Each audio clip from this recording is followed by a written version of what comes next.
Choir. That girl wasn't nervous at all. Hello, Michigan. Hello, Detroit. It is so good to be back with you again to the Detroit Youth Choir. So I'm here to say thank you, congratulations, and we have more work to do. It's a fact.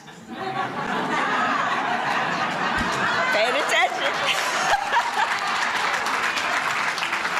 Virtually every person who is in the hospital right now, sick with COVID-19, is unvaccinated. And even more, regrettably, virtually every person who has recently died from COVID-19 was unvaccinated.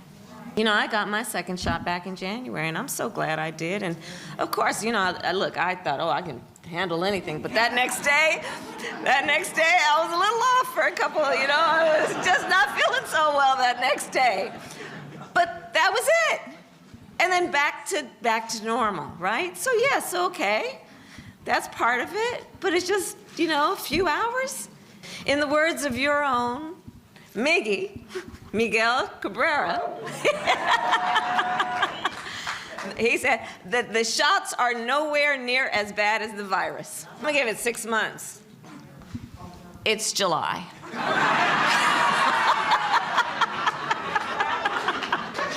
It's time. It's time. Good evening. My name is Tamara Blue. I am a proud union member with SEIU. I am a CNA here in the city of Detroit, and I've been a healthcare worker for over 30 years. I am proud to represent frontline essential workers who've done so much and given so much to keep our community safe and cared for through this pandemic. As a frontline worker, I've experienced COVID on the first-hand base. April 2020, I was diagnosed with having COVID. I feared for my life. I also lost a lot of long-term residents whom I consider to be family. It is time for us to show people how much we really care. By being vaccinated, we become a committee of one to be our brother's keeper. When we all are vaccinated, we protect ourselves, we protect our residents, we protect our community. COVID can be defeated if we do our part. When we are fully vaccinated, it's a necessary step to giving power back to our community, back to our economy, back to our families and our loved ones. And as we emerge from this pandemic, we cannot, we shall not, and we will not go back to how things used to be. We must fix broken policies and put working people at the center of our recovery. Low pay, high turnover, lack of adequate training and protection have left workers like me who care deeply for our residents struggling to buy basic care. COVID has added more stress on top of worrying about how we pay our bills and feed our children on the same check. We stress about not having adequate training and proper equipment. And we pray every day, this is a personal prayer, please God, don't let us take COVID back home to our families. We are proud of how we showed up for our residents. We're proud of how we showed up for our communities. And now it's time for our elected officials to show up for us. It is time for a major investment in our economy that will turn these jobs that are undervalued and underpaid for far too long into good-paying jobs to make sure people who work them, mostly brown and black women, are treated with respect and dignity and paid fairly. And most of all, that our communities get the quality care that it deserves. Together, we can build a future where people can live, with dignity and respect. I am honored to introduce someone, my Lord, who has been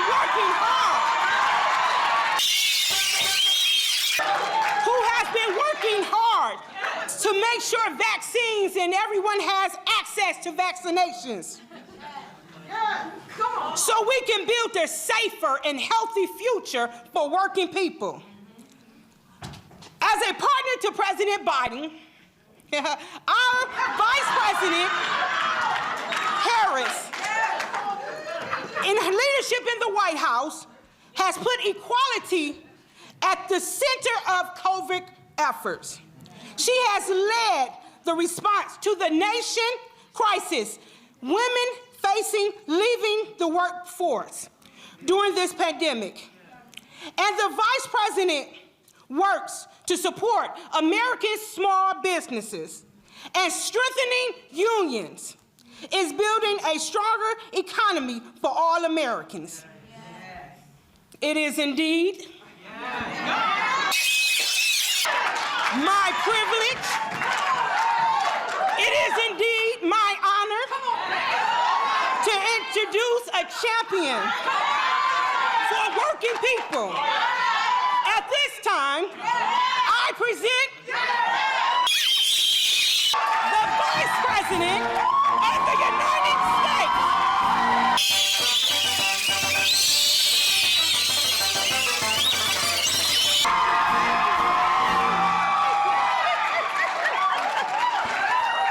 My Lord.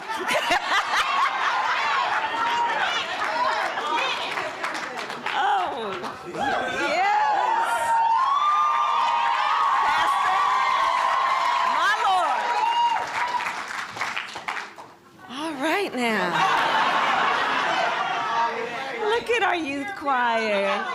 Oh my goodness, you all just voices of angels.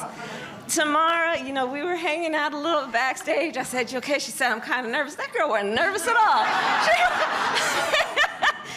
But my goodness, her story, and I hope you know about it, is a story of courage. It's a story of so many people. Tomorrow, I'm so honored that you introduced me, given all that you have been through and all you continue to do to hold up so many people.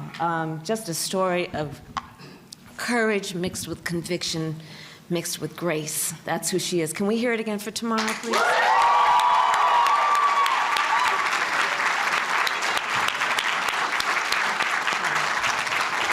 Well, hello, Michigan. Hello, Detroit. It is so good to be back with you again, to the Detroit Youth Choir. It's so good to hear you all again. And I want to thank a friend, a leader certainly of Michigan's, but a national leader, Governor Gretchen Whitmer.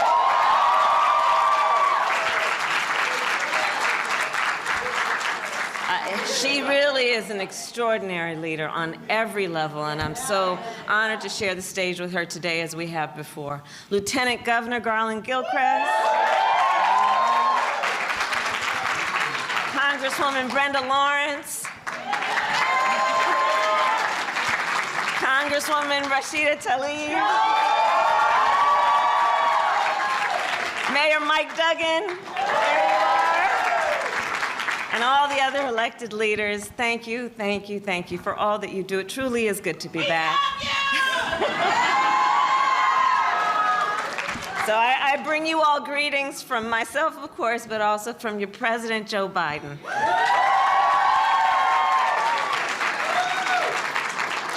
So thank you all for showing up here today. Thank you. And thank you. We're here together. And for showing up for our communities, and showing up, in this case, for the city of Detroit. Detroit really is, and I've been here many times, so I say this with knowledge, Detroit really is the definition of resilience. It really is. Time and again, this city has been rebuilt. This city has been reborn. Time and again, this city has helped lead our nation through war, through recession, and most recently, through this pandemic. At the very start of the pandemic, companies in Detroit, from small batch manufacturers to big three automakers, converted their factories and produced protective gear and ventilators for our nation's hospitals. You did that not only for the folks locally, but nationally. As COVID-19 cases rose, it was Detroit's frontline workers who worked around the clock.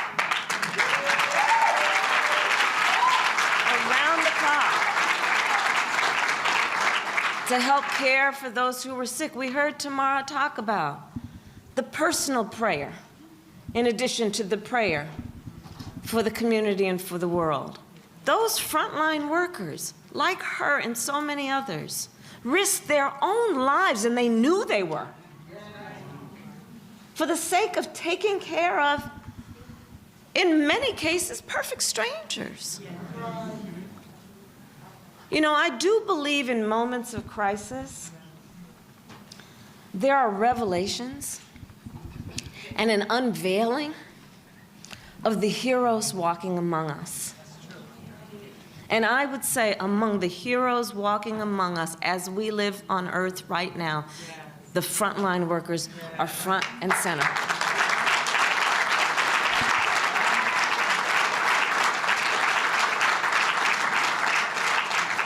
And here in Detroit, as families went hungry, Detroit's food markets worked in communities to help feed those in need.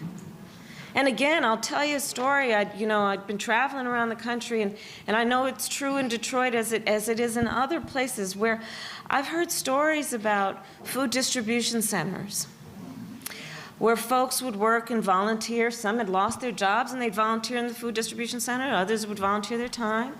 And because of the nature of COVID, the recipient would be in line in their car, sometimes for hours, and then when they drive up to the place where they were supposed to get the food, they'd pop their trunk, because of course there was no interaction, physical interaction, and the volunteer would look in the trunk, the empty trunk, and see there a handwritten note written by the driver, the occupant of the car, thanking the volunteer for the time that they took to help them. Other times, the volunteers, when the trunk would pop open, there'd be a $5 bill. People who had nothing, barely could make it, and what little left they had, to thank the volunteers for the value of their time and their labor. These moments of crisis have in so many ways unveiled the grace, the dignity that each of us know we have and should give. So as we reflect, Detroit, on these days, these are the things I think about. As schools here in Detroit went virtual, Detroit teachers went the extra mile to educate the city's students.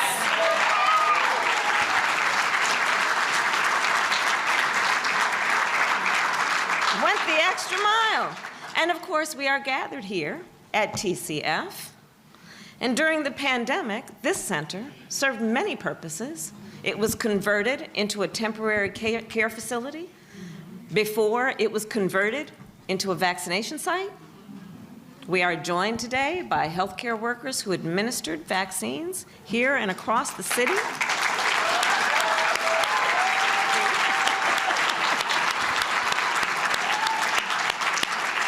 You are the heroes. You are among those heroes I was speaking of. And so thank you all. Thank you on behalf of our country. Thank you on behalf of the folks that you may never meet and the folks that may never know your name, but because of your work and your resilience are all the better for what you've done.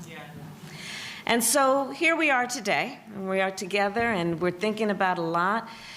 And we know that across our nation, COVID-19 cases are down from the peak. COVID-19 hospitalizations are down. COVID-19 deaths have fallen by 90%. The vaccine gave us the upper hand against this virus, and nearly 160 million Americans are now fully vaccinated. More than 4.75 million here in Michigan. This is incredible progress. And we need to build on that progress. And we need to build on that progress now. Because there are still a whole lot of folks who are not yet vaccinated. And that is certainly true here in Detroit. So I'm here to say thank you, congratulations, and we have more work to do.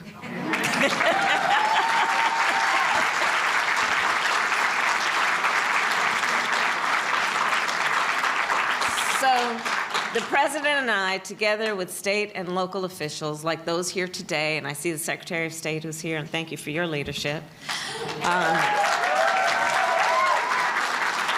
we'll keep pushing to get every eligible American vaccinated. Last week, the President spoke about what our administration is doing to boost vaccination rates. And basically, it boils down to two big things. We are bringing the facts, not misinformation, the facts directly to the people. And that's a big deal, as you all know. We got to get the facts out, because sadly, there's a lot of misinformation. So let's know what it is, and let's talk to our neighbors and our friends and say, here, let me tell you about the facts. Okay, the facts, one. And two, bringing the vaccine directly to the people, okay? So we have volunteers who are going door to door to give people information about the vaccines. Why? Because we shouldn't require that people knock on our door to find out what's going on. Let's take it to the streets. Take it to the people. That's what we're talking about doing. Knock on those doors. Hello, neighbor. We also have vaccines being sent to primary care doctors and pediatricians. Pediatricians who so often will treat the child, and then as they're treating the child, look over at the mother or the father and say, well, how are you doing? Right? And we are setting up clinics in workplaces and sending mobile clinics into communities. We are leaving no stone unturned because we know getting vaccinated, here's the thing, getting vaccinated is the single best defense against COVID-19 and its variants. It's the single best defense. And folks, this Delta variant is no joke. Detroit, this Delta variant, it spreads faster, and it is in many cases reported to be much more serious in terms of its impact. And the vaccine will protect you from it. And here's how I know. Virtually every person who is in the hospital, sick with COVID-19 right now, is unvaccinated. I'm going to repeat that. Virtually, it's a fact. Pay attention. Virtually every person who is in the hospital right now, sick with COVID-19, is unvaccinated. And even more, regrettably, virtually every person who has recently died from COVID-19 was unvaccinated. The loss, the tragedy of that loss. Literally every person who has died from COVID-19 that we have recently been seeing was unvaccinated. You know, you hear doctors now talking about when they're treating someone in the hospital these days for COVID-19, and then they ask, well, have you been vaccinated? The kind of response they're getting, sometimes it's nonverbal, but it's kind of people looking down and saying, no, I haven't been vaccinated. So let's do this in a way that we don't judge anybody. We're not looking down on anybody. But we do want to give them the information because nobody should have to live with any kind of sense or feeling of regret when there's so much that's available to help them. You know, I got my second shot back in January, and I'm so glad I did. And of course, you know, I thought, oh, I can handle anything. But that next day, I was a little off for a couple of, you know, I was just not feeling so well that next day.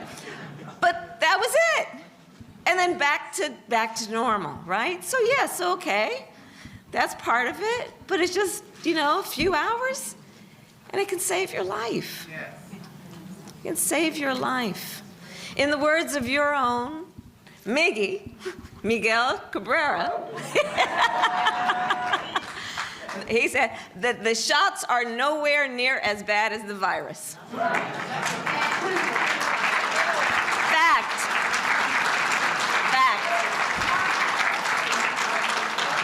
So if you have not yet been vaccinated, you know, some people said, I'm gonna wait. I wanna wait and see how this all turns out, how everybody else is doing with it, right? So I'm gonna give it 6 months. It's July.